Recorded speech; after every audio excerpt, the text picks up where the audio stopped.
welcoming you back again.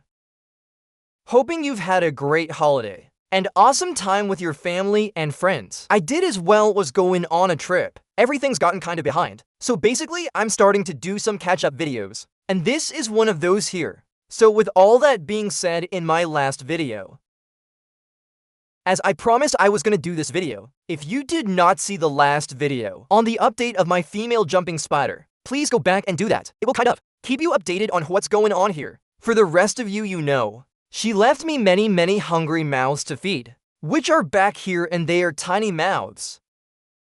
So you need tiny feeders, so I'm going to show you guys. Basically, hopefully, this will help someone out there that decides to be crazy like me and raise a bunch of little teeny tiny baby spiders. Hopefully, that will help educate somebody else. I'm sorry about the glare. There we go, guys. You can see they are in comparison to my thumb.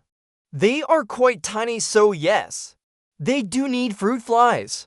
But I think they're getting big enough. I was giving each individual spider its own fruit fly. I think I'm going to try to switch to 2. Maybe 3, just dump a few in there and leave them. But I'm basically gonna kind of take you step by step through the process of how I care for these guys and everything, and how I dispense the feeders out, how I feed them, how I water them. So let me get set up, and I'll show you how to dispense the feeders. Alright, seeing as how you're feeding the fruit flies, and they are so tiny, they are difficult to feed out, unless you know how to do it. You always want a secondary container. This is an old, roach colony tub when I just had a few tarantulas. I was raising roaches in this tub. Well, you see, I've had to put tape over it. What I do is I take the initial tub, and you always want to keep in mind that fruit flies will climb, and they climb quickly, so you always want to give the tub a few taps. Of course. And then I will just take the lid off completely first. Just separate it.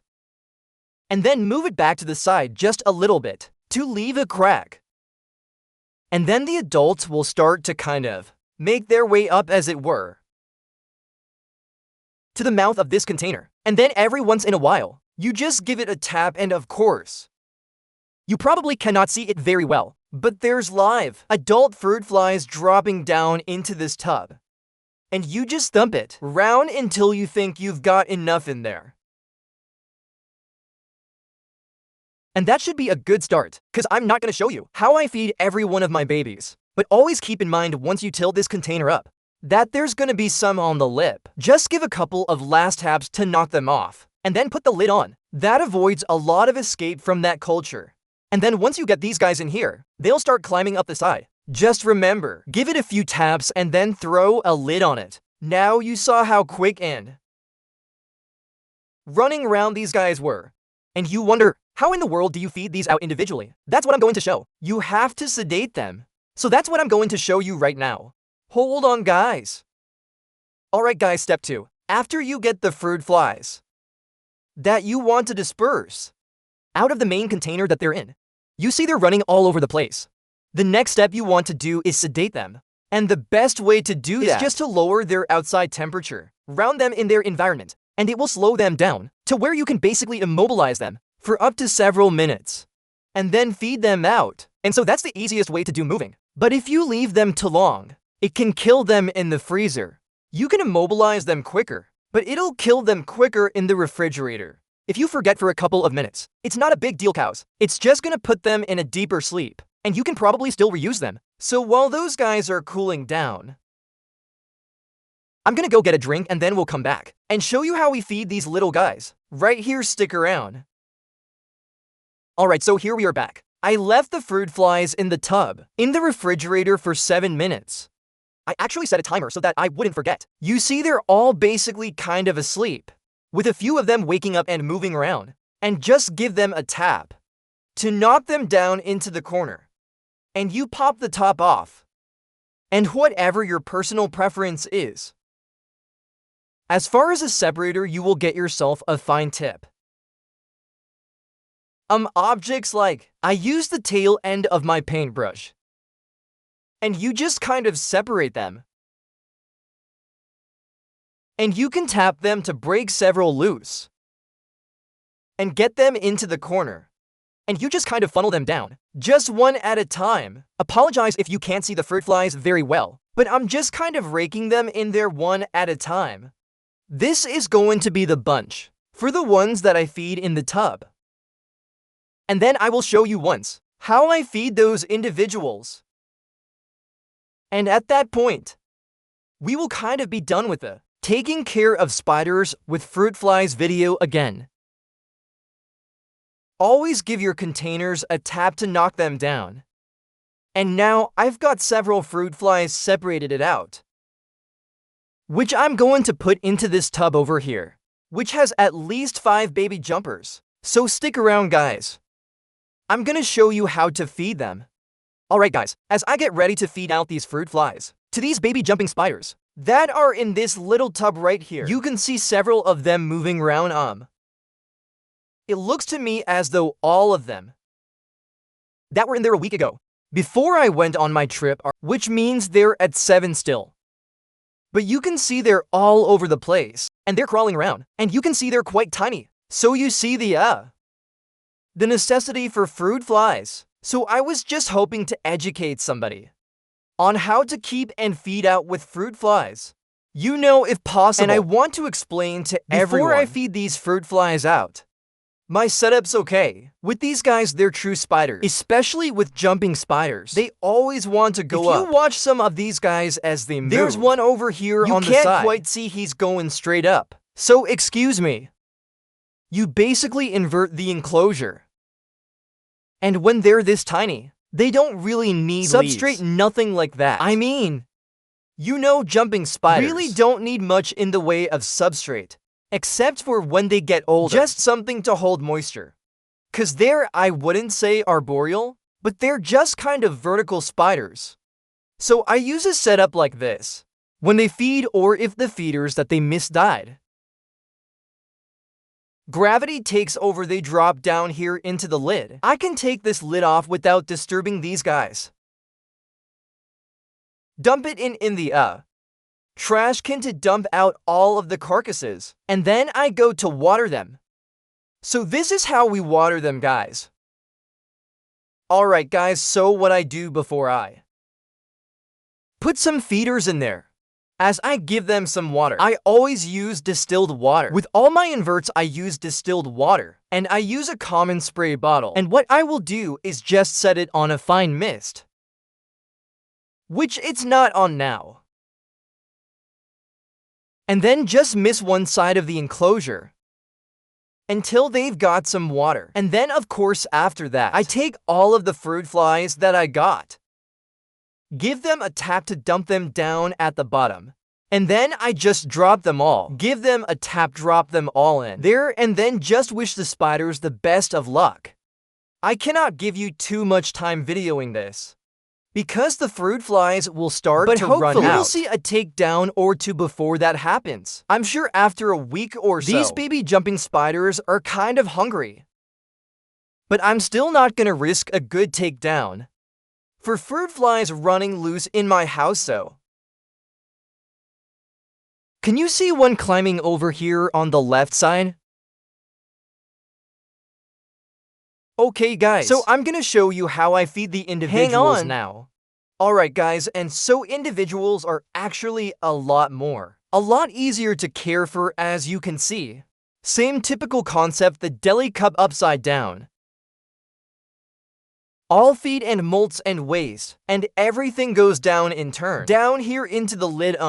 I can't show you how I get rid of mine, but since I'm doing this video on a towel, what I would do in this case is you just take the lid off and give it a thump. All the dead fruit flies and carcasses and everything fall off and you've got a clean lid. And of course your jumping spider is still a paper at what they think is the top. And so then after that, what you want to do is again water like you did with the group. But of course this is a lot easier. You just always want to find the side that spiders on, which is right here. And you just want to give a light mist on the other side like that. That's all they need. Then you just pop that lid back on there. Set it down upright. Now the jumping spider that thinks it's on top is on bottom. And then you take your fruit flies, which I think I have 2 or 3 for this little guy. And you give a tap, make them fall to the bottom. Give another tap, make them fall out. Chew the little guy back in the tub, cause he got curious, put the lid on. And sadly, the one thing I probably won't be able to show you, which is why I love these little jumping spiders. Because they're like little tiny cheetahs. They actually hunt down and track and chase down their prey. But I don't know if I can get that in a video. Actually, this one's already got a fruit fly. But we missed it, and then they are quick. It's so amazing to see them do it. It's fascinating. I'm going to do maybe 1 or 2 more feeding videos. And then that's gonna be it, cause I'm gonna run out of time, guys. Alright guys, so here we are again. Try number 2 with feeding a baby jumping spider and getting it on video. Let's hope something may happen this time. Like many of my spiders, or inverts, or scorpions, or tarantulas, they never want to act eager to do a takedown when the camera's on them. But when I'm just feeding them every once in a while, and the camera's not on them, bam, they're on stuff like I said, like a cheetah or a lion, and so, you know, it's kind of disappointing when you try to make videos of them, and they just don't give you what you want. Now, this little guy has locked in on this first fruit fly. Over here, I don't know how much you can see, because I'm watching a different angle. Yeah, you're close to what I'm seeing here. But it may take him a couple of minutes, to do a takedown, cause it'll probably take that long for the fruit fly to realize he's going nowhere in the direction that he is. And he's turning around the other way, hold on. This guy's locked in on this fruit fly. Like a Scud missile. Hold on here. What are we gonna see? He's watching it. That's why I love these little jumpers, man. Hunters love watching these guys hunt. There you go right there. That's exactly what I'm talking about, hunting. I love tarantulas and scorpions, but they're ambush predators. And then you've got these little jumping spiders, which are so gentle, so smart, and so cute. And they're ambush hunters. That's why it's so exciting to keep these guys. So there you go, guys. That's basically kind of how I feed and take care of them, in groups and individually. I really hope that you enjoyed this video, and I hope that I helped someone out in the process of making this video. Thank you so much for watching. I hope you enjoyed it. If you did, please feel free to leave me a thumbs up and a comment. If you didn't, please feel free to leave me a thumbs down. And especially if you left me a thumbs down, leave me a comment, want to know what I did wrong, want to know what I need to fix. For the rest of you, thank you.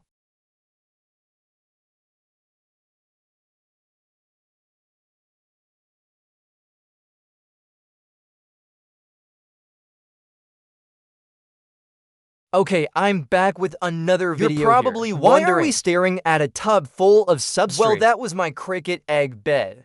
And as you can see, in the last couple of days, they started hatching out and emerging.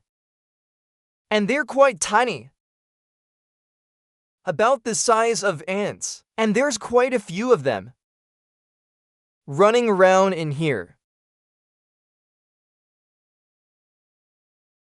And I figured out, guys, that these things are really easy to hatch out.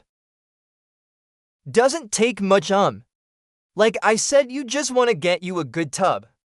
Whatever size you want to use. I mean, you don't need anything this big. Put you some substrate in there. And you want to get the substrate really damp. You don't want it dripping wet. But you want it really, really moist. Get you a piece of screen or cheesecloth or something, as a few more are still emerging from the tub there. Okay, so you want to get yourself some screen or some cheesecloth, and then you put this in the enclosure with your adult crickets. And the females will deposit the eggs in the substrate. But the other adult crickets won't be able to go back and later and eat the eggs. Now, if you don't know, on adult crickets, the females are the ones with the stinger-looking thing. Appendage coming off the back of their abdomen. They insert it into the substrate. Deposit the eggs. So they'll be safe from most predators and whatnot under the soil, and then I left mine in there for 6 or 7 days, I think it was. You know, just leave it in there for about a week. And the females will do their thing. You don't have to do anything. To get them to come over here and lay. They'll just automatically lay. The only thing that you need to do is spritz the top of this thing down. And substrate down really good. Once a day. And the temperatures you want to keep at about 85 or 90. I kept mine at about 85.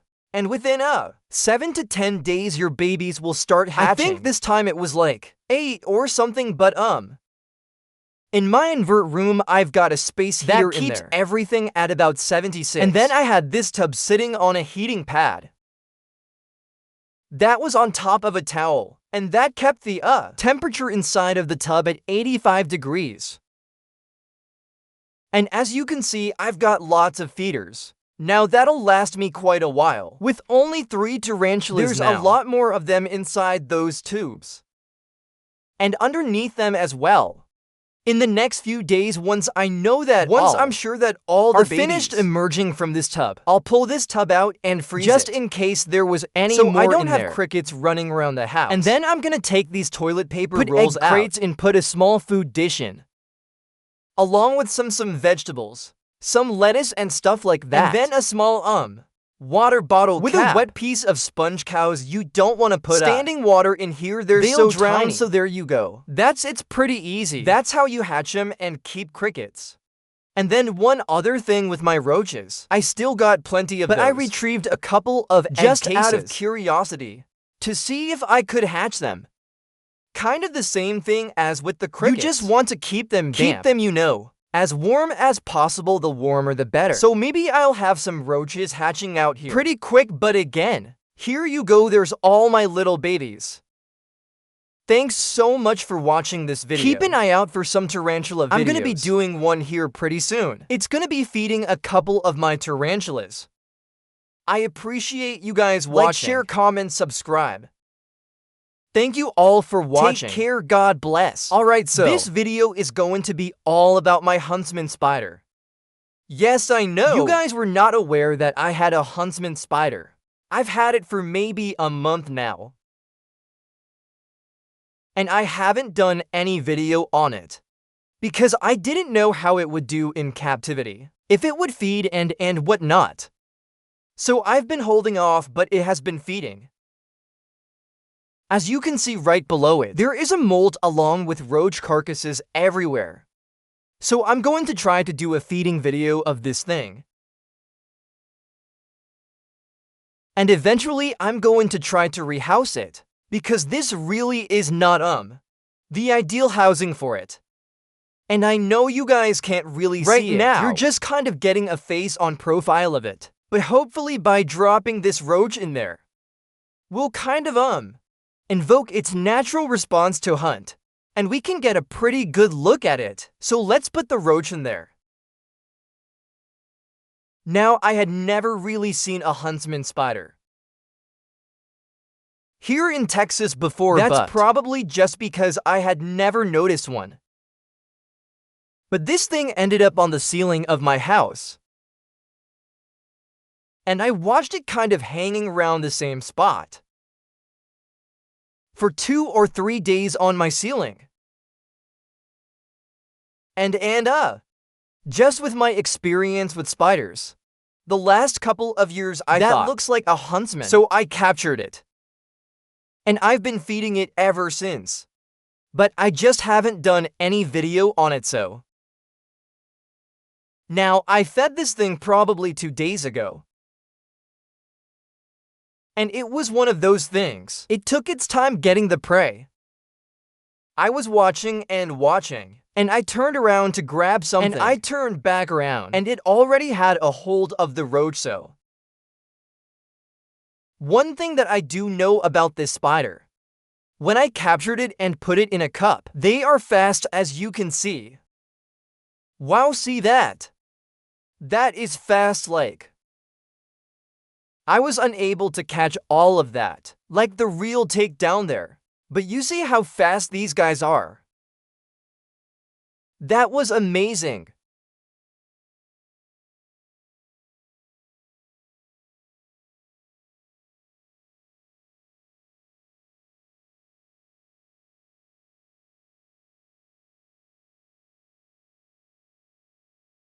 Yeah. Ever since I started keeping tarantulas 2 years ago, I've started to take notice and interest in many other spiders. Especially jumpers. I'm in love with jumpers, but I'm just by watching other people's videos and things like that. I had seen huntsman spiders before, so I mean you can kind of recognize them. And I saw this thing on the ceiling and I was like, holy cow, I think that's a huntsman spider. I didn't, like I said, was not aware that we had them here.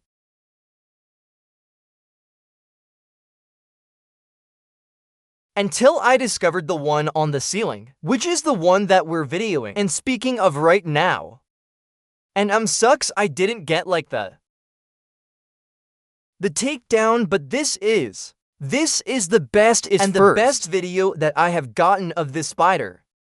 You can see those big long legs. She's got those legs wrapped around and that roach. It's not going anywhere. I don't know how big huntsman spider species get here in Texas, but huntsmans can get pretty large. Anyone that knows anything about huntsmans knows they're fast, as we just saw. So this is some pretty awesome footage. Trying to kind of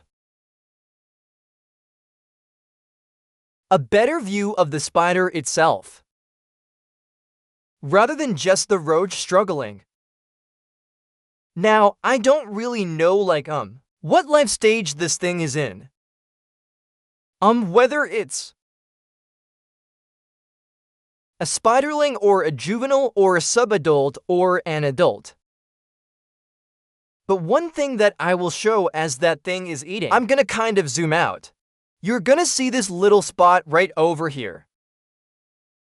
On the right side of your screen, you see kind of a yellowish spot in that webbing.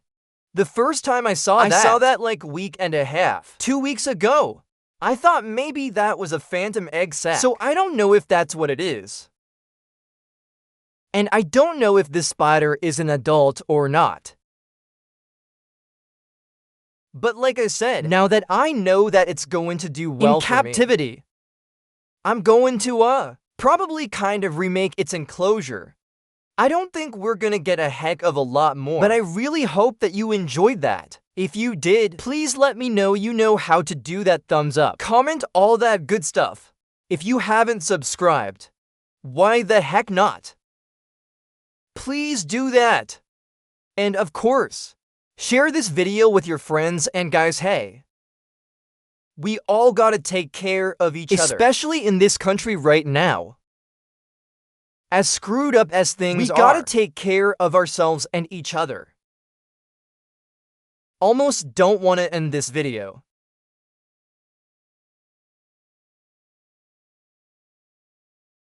But I really hope you guys have a fantastic day or night wherever you are. Be looking for more videos soon, and we will catch you guys later. Peace.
So it's been a little while since either one of my two wandering spiders has eaten both of them molting just recently. This one probably a couple of weeks ago. And the larger one probably a week and a half ago. We're gonna start with this one right here. Please excuse Hank's toenails clicking down the hallway. This is my red fang wandering spider. The second one I got after the first one died on me.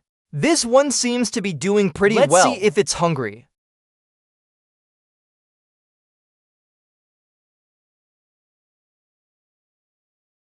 And that would be a yes. I figured that it would be hungry.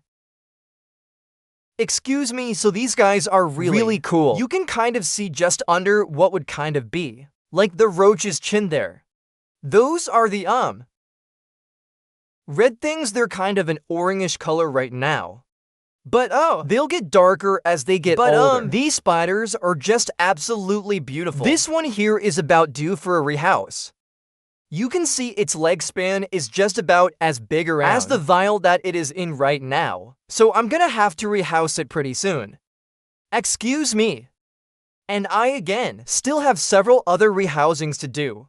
Once I have the time, I do have the substrate and enclosure. For most everything, I just have to have the time. So there we go. There is the first tiger or first wandering spider. The second one is the tiger. That is our first wandering spider. Now, Fed, let's move on to the second one. So here is the tiger wandering spider, waiting on the side of its enclosure. Maybe it will eat on camera for us as well. We'll just wait and see.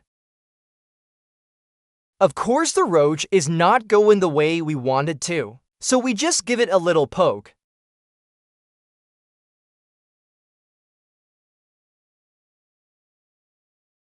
This road seems to be a little sluggish. I don't know why. Excuse me. I know the spider's gotta be hungry.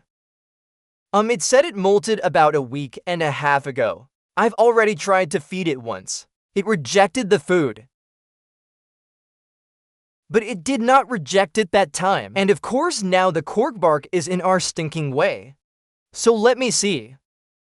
No, actually, it's not quite got a hold of the roach yet. Unless it's got a hold of it just by the back end. Nope, still doesn't have it.